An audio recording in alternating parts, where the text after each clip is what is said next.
At 30,000 feet above enemy territory, Captain Rebecca Phoenix Martinez realized her ejection seat was sabotaged, and she had exactly 8 minutes of fuel left. What happened next would make her the most decorated female pilot in Air Force history, NHEY Warriors. Before we take off into this incredible true story, smash that subscribe button and ring the bell. This story of courage will absolutely blow your mind. Trust me, you've never heard anything like what Captain Martinez did that day. NNTHE F-16 Fighting Falcon screamed through the Afghan sky at Mach 1.8, but Captain Rebecca Phoenix Martinez knew something was terribly wrong. Her instrument panel was lighting up like a Christmas tree, hydraulic failure, fuel leak, and now her radio was crackling with an emergency transmission that would change everything. In Phoenix, this is Bagram Tower. We have a code red situation. Incoming intel shows a school bus full of children is trapped in a valley 15 clicks from your position. Taliban forces are closing in fast. NBUT. What Rebecca didn't know yet was that this wasn't just a rescue mission. It was a trap designed specifically for her, orchestrated by someone she trusted completely. Rebecca had always been different from other pilots. Growing up in East LA, she was the daughter of a single mother who cleaned office buildings at night to pay for Rebecca's flight lessons. At 28, she was the youngest female squadron leader in Air Force history, with over 200 combat missions under her belt. Her call sign Phoenix came from her legendary ability to bring damaged aircraft home against impossible odds. NHER fellow pilots didn't just respect her, they worshipped her. She had saved more lives than any pilot in her squadron, male or female. But with great reputation came great enemies. NTHE voice in her headset was panicked. Phoenix, the children, we count approximately 30 kids, ages 6 to 14. The bus broke down in Taliban-controlled territory during an evacuation. Our ground forces are 45 minutes out. You're their only hope. Rebecca's heart clenched. Children. Always children. It was her greatest weakness and her greatest strength.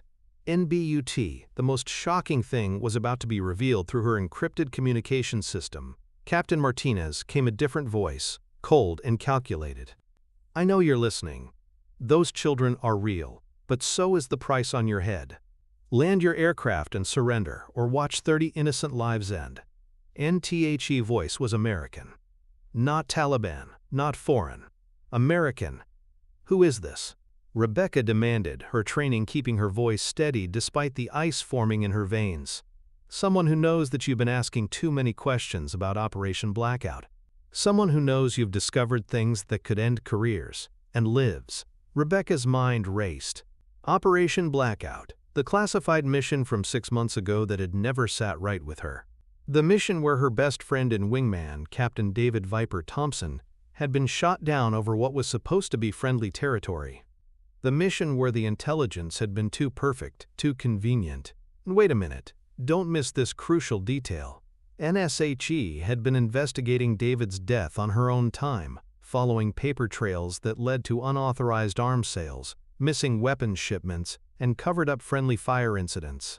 Someone in the chain of command was selling weapons to insurgents, and David had found out. Now they wanted her silenced permanently. You have 5 minutes to decide, Captain. Land and surrender, or those children die and it becomes your fault. Either way, you don't leave Afghan airspace alive. Rebecca checked her instruments. Fuel was critically low. Maybe 6 minutes of flight time remaining. Her ejection seat had been sabotaged during maintenance. She was sure of it now. So bailing out wasn't an option. And somewhere below, 30 children were counting on her. NTHE weight of impossible choices pressed down on her shoulders. This was what she had trained for her entire life, but nothing in flight school had prepared her for choosing between her own survival and the lives of innocent children. This is exactly where everything exploded. NHER radar lit up with incoming missiles. 2 surface-to-air SAMs launched from the valley, where the children were supposedly trapped. This confirmed her worst fears. The whole scenario was a setup. But then she saw it through her targeting system. A yellow school bus, surrounded by small heat signatures. The children were real. And Phoenix to Bagram Tower, I have visual confirmation of civilian targets. Requesting immediate backup. Negative, Phoenix. All other aircraft are engaged in priority missions. You're on your own." Rebecca's mind flashed to her mother, Maria Martinez, who had worked 3 jobs to support her daughter's impossible dream of becoming a pilot. "Mija," she used to say, "when the world tells you that you can't, you show them that a Martinez woman always finds a way. Time to find a way. You haven't seen the biggest surprise yet." Rebecca's radio crackled again, but this time the voice made her blood run cold. It was Colonel James Stryker Hawthorne, her commanding officer, the man who had recommended her for every promotion, who had been like a father to her since she joined the squadron. "Rebecca, I'm sorry it came to this. But you found out too much about Blackout. David wasn't supposed to die. You weren't supposed to investigate. And now you're a liability." NTHE betrayal hit her harder than any missile could. Hawthorne had been selling military weapons to Taliban forces, using his position to arrange accidental airstrikes that would destroy evidence while killing American soldiers who got too close to the truth. "Why?" she whispered into her headset. "My son needed surgery. Experimental treatment in Switzerland. $2 million. The Pentagon wouldn't cover it." His voice cracked with genuine anguish. "I saved my child by destroying others. And now I have to destroy you too." NTHE moment that would define her legend. Rebecca looked down at the valley. The missiles were 90 seconds from impact. The children were huddled around their broken-down bus. Her fuel gauge showed 3 minutes remaining. NBUT Captain Rebecca Phoenix Martinez hadn't survived 200 combat missions by accepting impossible situations. She had survived by creating miracles. "Colonel, I hear your pain about your son, but you're wrong about one thing." Rebecca's voice turned to steel. "A phoenix doesn't burn up. A phoenix rises from the ashes." NSHE pushed her F-16 into a vertical climb, using every drop of fuel to gain altitude. At 40,000 feet, she flipped the aircraft into a controlled dive directly toward the missile battery that had fired at her. Her plan was insane, suicidal, and absolutely brilliant. Here's where she became a legend. With no ejection seat and no fuel for a normal landing, Rebecca turned her F-16 into a guided missile aimed directly at the enemy position. But she wasn't planning to die. At the last possible second, she used her aircraft's momentum to slingshot herself in a manual bailout, a technique that was theoretically possible but had never been successfully attempted in combat. NSHE pulled the manual release on her canopy and used her aircraft's dive angle to launch herself clear just 500 feet above the enemy position. Her F-16 impacted the missile battery with the force of a precision bomb, neutralizing the immediate threat to the children. NBUT Rebecca was falling fast, with a damaged parachute and hostile forces everywhere. NTHE's story was far from over. As she descended, Rebecca could see Taliban fighters converging on her landing zone. She had her sidearm, 2 grenades, and about 30 seconds before hitting the ground in enemy territory. But she also had something else: the location of every child on that bus, and a promise she had made to herself that no child would die on her watch. NSHE landed hard, rolled, and immediately came under enemy fire. But Rebecca Phoenix Martinez had been training for ground combat since she was commissioned. She wasn't just a pilot, she was a warrior. Using the wreckage of her aircraft as cover, she began a fighting withdrawal toward the school bus, taking out enemy fighters with surgical precision. Every shot counted, every move had to be perfect. NBUT, the biggest shock was yet to come. And as Rebecca reached the school bus, she discovered the truth. The children weren't just random evacuees. They were the sons and daughters of Afghan translators and intelligence sources who had helped American forces. Hawthorne hadn't just been selling weapons, he had been selling the locations of these families to Taliban execution squads. NTHE bus hadn't broken down by accident. It had been sabotaged to create this exact scenario. Either Rebecca would die trying to save them, or she would be forced to watch children die, destroying her psychologically and ending her investigation. NBUT. There was a third option that Hawthorne hadn't counted on. NTHE Final Miracle.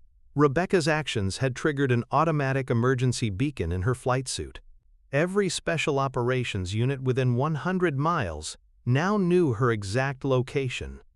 But more importantly, her manual aircraft destruction had been caught on satellite surveillance, and the footage was already being reviewed by Pentagon officials. Within 20 minutes, Navy SEALs were fast roping from helicopters into the valley. Within 30 minutes, all the children were safe. Within an hour, Colonel Hawthorne was in military custody. But the real victory came when Rebecca was airlifted to safety with not a single child lost. As she was loaded onto the medical helicopter, one little girl, maybe 8 years old, pressed a small paper flower into her hand. "Thank you, Angel Pilot," the girl said in broken English. NTHE trial that changed military justice forever. NTHE court-martial of Colonel James Stryker Hawthorne became the most closely watched military trial in decades. Rebecca testified for 6 days, presenting evidence that detailed not just Hawthorne's crimes, but the systematic corruption that had allowed those crimes to continue undetected for years.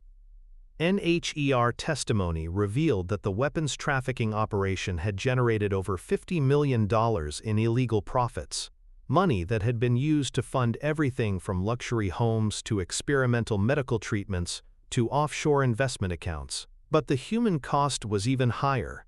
The investigation ultimately determined that 17 American service members and over 200 Afghan civilians had died as a direct result of the conspiracy.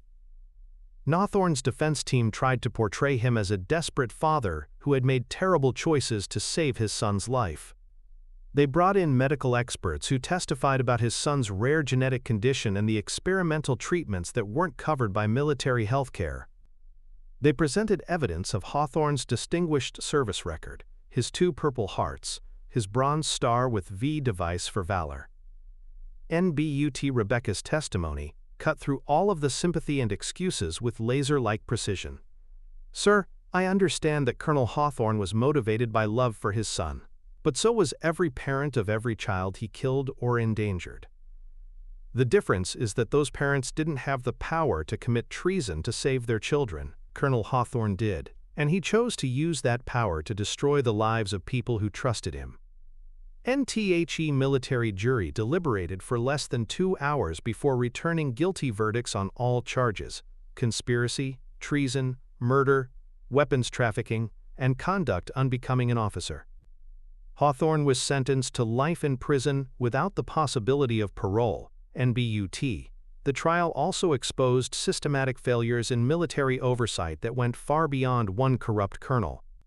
The Pentagon was forced to implement new protocols for weapons tracking, financial auditing, and internal investigation procedures. Congress held hearings that led to the largest reform of military justice procedures since the Uniform Code of Military Justice was established. NTHE aftermath that nobody anticipated. NSIX. Months after Hawthorne's conviction, Rebecca received a call that changed her perspective on everything that had happened. It was from Hawthorne's son, David Hawthorne Jr., who was now 19 years old and in remission from the genetic disease that had driven his father to commit such desperate acts.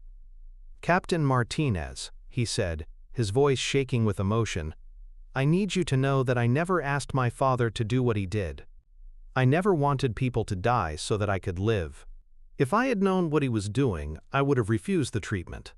NTHE conversation lasted 3 hours, and by the end of it, Rebecca understood something important about the nature of heroism and sacrifice. David Jr. had been as much a victim of his father's crimes as anyone else. The weight of knowing that people had died so he could receive medical treatment was destroying him psychologically. Together, they developed a plan that would honor the memory of everyone who had died because of Colonel Hawthorne's actions. David Jr. would dedicate his life to serving others, using the education that his father's crimes had paid for to become a doctor who would provide free medical care to veterans and their families. Rebecca helped David Jr. get accepted into a pre-med program at a university that specialized in serving military families. She also connected him with counseling services that could help him deal with the trauma of learning the truth about his father's actions. NTHE Foundation that became her true legacy. NTHE Phoenix Foundation that Rebecca established after retiring from the Air Force became much more than a scholarship program for aspiring female pilots. It became a comprehensive support system for military families, dealing with the aftermath of corruption, betrayal, and loss. NTHE Foundation provided legal assistance to whistleblowers who reported military corruption, counseling services for families of service members who had died under suspicious circumstances, and educational support for children whose parents had been killed or imprisoned as a result of military crimes. But perhaps most importantly, the foundation established the David Thompson Memorial Investigation Unit, a civilian organization that worked with military authorities to investigate suspicious deaths and missing weapons cases. The unit was staffed by retired military investigators, former FBI agents, and civilian forensic experts who could conduct independent investigations without the conflicts of interest that had allowed Hawthorne's conspiracy to continue undetected. In its first 5 years of operation, the Thompson Investigation Unit helped expose 4 additional corruption networks, recovered over $100 million in stolen military equipment, and provided closure to dozens of families who had never known the truth about their loved ones' deaths. Her testimony was used as evidence in corruption trials from Germany to South Korea to Australia. Her training protocols for survival and evasion were adopted by NATO forces and became standard curriculum in military academies around the world. NBUT, the most unexpected impact came from Afghanistan itself. The 30 children that Rebecca had saved grew up to become teachers, doctors, engineers, and community leaders who transformed their war-torn communities. Several of them immigrated to the United States and became American citizens, carrying forward the values of courage and service that Rebecca had demonstrated. One of those children, Fatima Ahmadi, became the first Afghan-American woman to graduate from the Air Force Academy. At her commissioning ceremony, she wore a small pin that had been made from a piece of metal recovered from Rebecca's destroyed F-16, a reminder that sometimes the greatest victories come from the ashes of apparent defeat. NTHE recognition that meant more than any medal. NTEN, years after the mission that made her famous, Rebecca received an honor that meant more to her than the Congressional Medal of Honor, the Distinguished Flying Cross, or any of the other decorations that filled her trophy case. NTHE Government of Afghanistan. The award came with a $100,000 prize that recipients were expected to donate to civilian protection organizations. NBUT. The part that moved Rebecca to tears was the list of the first award recipients. They were all Afghan nationals who had risked their lives to protect American service members and civilians during the war. The award recognized that heroism crosses all boundaries of nationality, religion, and culture. At the award ceremony in New York, Rebecca was introduced by Fatima Ahmadi, now a lieutenant in the U.S. Air Force. Captain Martinez taught us that a hero is not someone who is unafraid. A hero is someone who is terrified but acts anyway, because they understand that some things are more important than fear. Today we honor not just her courage, but the courage of everyone who chooses to protect others when the cost might be everything they have.